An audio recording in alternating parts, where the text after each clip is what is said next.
Halo semua, ketemu lagi di video pembelajaran kali ini di mata kuliah APS ya. Nah, sekarang kita akan coba masuk ke tahapan berikutnya setelah teman-teman membuat premis dikembangin menjadi topik sentence. Nah, sekarang akan dikembangin menjadi cerita cerpen lah, cerita pendek. Nah, ini masuknya kategorinya storytelling dalam konteks masih skrip ya. Mungkin ada yang bertanya kenapa masih tugasnya menulis terus gitu. Tapi ya mau gimana lagi, memang ini menjadi salah satu bagian dari proses produksi animasi. Biar teman-teman kan merasakan dulu semuanya prosesnya kayak gimana. Nah, jadi setelah teman-teman membuat premis, membuat topik sentence, terus sekarang menjadi cerpen, nanti berikutnya itu akan masuk ke tahapan naskah, kemudian masuk ke storyboard animatic, dan seterusnya. Nah, ini saya ambil sampel random ya, pakai contohnya punya Mario.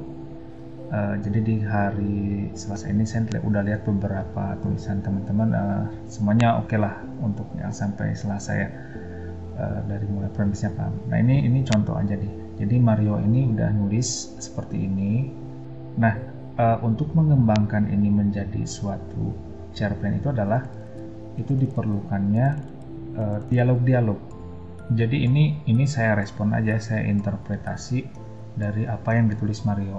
Coba dibubuhi dialog-dialog yang sekiranya akan muncul. Nah, ini sebenarnya itu bebaskan, terserah teman-teman, karena di sini semua yang mengendalikan ceritanya semuanya teman-teman.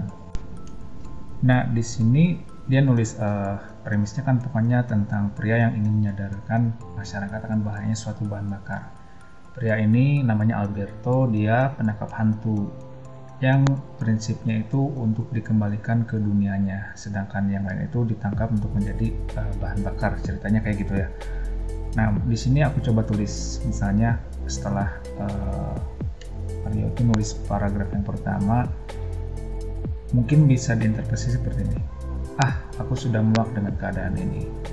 Aku yakin suatu hari nanti kondisi ini akan memperkeruh suasana. Hei Alberto, sudahlah, tidak usah memberikan itu terus, ucap temannya. Yang penting kita bisa terus melanjutkan hidup. Tidak, aku tidak bisa hanya diam saja, kawan. Nah, dengan begini ya, dengan menambahkan dialog-dialog seperti ini, sebenarnya ini akan menjadi muncul kemungkinan baru dari apa yang udah ditulis sama teman-teman. Karena kan ini ceritanya udah dibuat separagraaf, tapi ternyata pas buat dialog itu pasti saya yakin itu muncul imajinasi baru.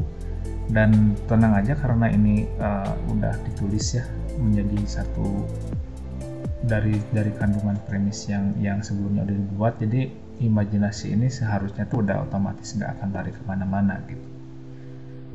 Ini coba ditandai dulu, saya coba tandai, misalnya yang hijau itu perkataannya si Alberto, yang abu itu misalnya ada temannya Alberto.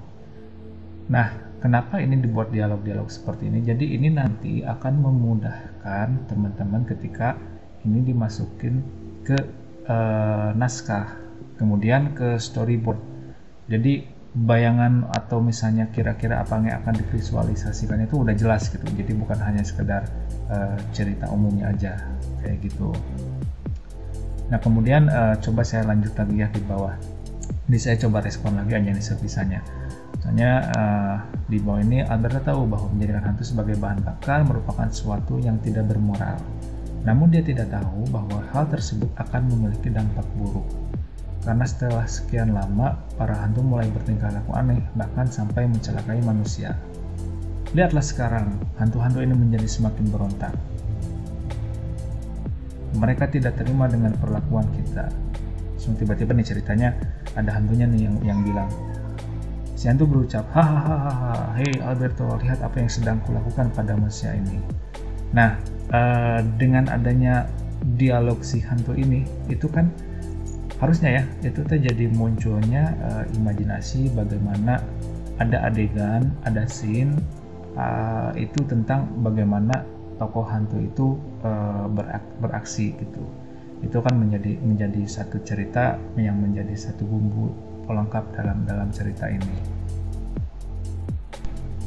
Nah, Mungkin kurang lebihnya seperti ini pokoknya tidak ada batasan, jadi silakan aja teman-teman berimajinasi, berkreasi senyaman mungkin, se-enjoy mungkin, jangan terbebani, pokoknya bebaskan aja. Untuk misalnya ada batasan-batasan paragraf, pokoknya sebisanya aja lah, nggak ada batasan tertentu kok. Misalnya tiba-tiba ada yang ternyata banyak sekali, ada yang ternyata dikit, nggak apa-apa, itu kita nggak lihat itu.